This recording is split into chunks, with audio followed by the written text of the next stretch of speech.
महाराष्ट्रातल्या युती संदर्भात भाजप अध्यक्ष अमित शहा यांनी आज महत्त्वाचं विधान केलं। 2019च्या लोकसभा निवडणुकीमध्ये शिवसेना भाजप सोबत असेल असा विश्वासही शहा यांनी व्यक्त केला। तर 2019च्या लोकसभा निवडणुका एनडीए नरेंद्र मोदींच्याच नेतृत्वात लढेल असाही विश्वास त्यांनी व्यक्त केला।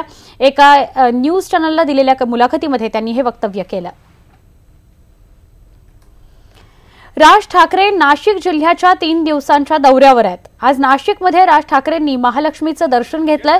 यावेळी त्यांनी सटाणा गावात सलग 2 मंदिरांमध्ये दर्शन घेतलं। यावेळी महिलांनी मंदिरात राज ठाकरेंचं औक्षण सुद्धा केलं।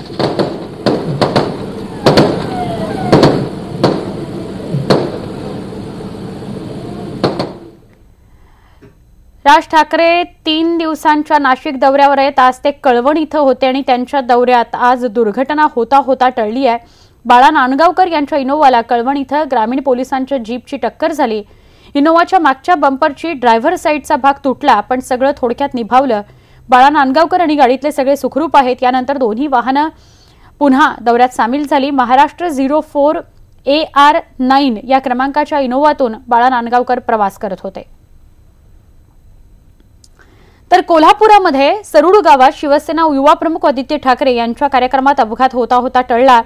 या कार्यक्रमाकरता उभारलेला मंडपच उडाला। माळरानावर हा मंडप बांधण्यात आला होता, तो हवेमुळे उडाला।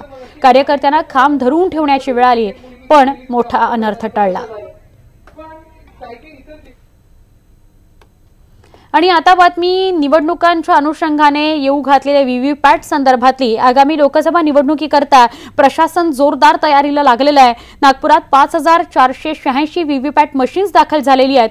देशात पहिल्यांदाच अत्याधुनिक अशा व्हीव्हीपॅट मशीन्स दाखल झाल्यात। ईव्हीएम संदर्भात कुठलेही गैरसमज राहू नयेत याकरता खास प्रयत्न केले जात आहेत। नागपूर आणि रामटेक या लोकसभा मतदारसंघांकरता ईव्हीएम आणि व्हीव्हीपॅटच्या चाचण्या घेण्याची सुरुवात झालेली आहे। नागपूरच्या कळमना या गोडाऊनमध्ये कडक सुरक्षा व्यवस्थेत या व्हीव्हीपॅट मशीन्सची चाचणी केली जाते आहे। त्याविषयीच अधिक माहिती घेऊया आमचे प्रतिनिधी प्रवीण मुधोळकर यांच्याकडून।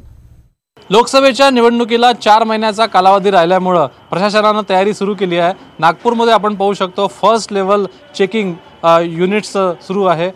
ईव्हीएम मशीनचं फर्स्ट लेवल चेकिंग सुरू झालेलं आहे आणि जवळपास 9500 ईव्हीएम मशीन्स नागपूरच्या कळमना मार्केटच्या या ठिकाणी या गोडाऊनमध्ये व्यवस्था केली आहे आणि जवळपास 9500 ईव्हीएम युनिट्स या ठिकाणी दाखल झालेले आहे। यासोबतच 5500 जवळच्या संख्येनं व्हीव्हीपॅट मशीनसुद्धा आलेले आहेत आणि हे जे व्हीव्हीपॅट मशीन आपण बघतोय हे व्हीव्हीपॅट मशीन पहिल्यांदाच या ठिकाणी आलेले आहे आणि आपण पाहू शकतो या व्हीव्हीपॅट मशीनच्या माध्यमातून मतदान केल्यानंतर हे मतदान कोणाला झालं याची प्रिंटसुद्धा निघणार आहे। हे जे प्रिंटरसारखं व्हीव्हीपॅट मशीन दिसतंय हे पहिल्यांदाच आलेलं आहे नागपूरमध्ये आणि देशभरामध्ये या मशीन्स भारत इलेक्ट्रॉनिक्सच्या वतीनं या मशीन्स तयार करण्यात आलेल्या आहेत आणि या मशीन्स नागपूरमध्ये जवळपास 5500 मशीन्स कळमण्याच्या या गोडाऊनमध्ये ही व्यवस्था केली आहे।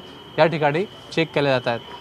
मॉक पोल पण झाला या ठिकाणी आणि 1500 1200 अशा पद्धतीनं मॉक पोलसुद्धा झालेला आहे आणि मतदान ज्या पक्षाला केलं त्याच पक्षाला मतदान झालं आहे आणि त्याचे प्रिंटसुद्धा निघालेले आहे।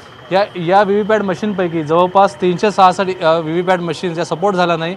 काही त्याच्यामध्ये जी सॉफ्टवेअर होतं ते काही सपोर्ट झालं नाही, चुका होत्या त्यामध्ये परत पाठवण्यात आलेले आहे। पण इतर ज्या मशीन्स आहेत त्या या बरोबर सुरू आहे। सर्व पॉलिटिकल पार्टीचे प्रतिनिधी या ठिकाणी आलेले आहेत आणि त्यांचे काही प्रश्न असतील ते प्रश्नांची उत्तरं दिली जात आहेत आणि समजून सांगितलं जातं आहे की व्हीव्हीपॅट मशीनमध्ये प्रिंट मिळणार आहे। हे जे मशीन दिसतं या मशीनमध्ये 1200 पर्यंत मतदान होऊ शकतं। कळमना मार्केटमध्ये हे जे गोडाऊन आहे या गोडाऊनमध्ये सुरक्षा व्यवस्था आहे 24 तास आणि सुरक्षा व्यवस्थेच्या मध्ये जवळपास 9500 युनिट्स आहेत आणि या युनिटसोबत जवळपास 5500 या ठिकाणी व्हीव्हीपॅट मशीन्स आहे आणि या व्हीव्हीपॅट मशीन्स पहिल्यांदा देशात नागपूरमध्ये दाखल झालेल्या आहे आणि या व्हीव्हीपॅट मशीनच्या माध्यमातून आपण पाहू शकतो की अत्यंत चोख पद्धतीनं रिसिप्ट त्याची मिळणार आहे। व्हिडिओनी प्रशांत मोहितेसह प्रवीण मुधोळकर, न्यूज 18 लोकमत।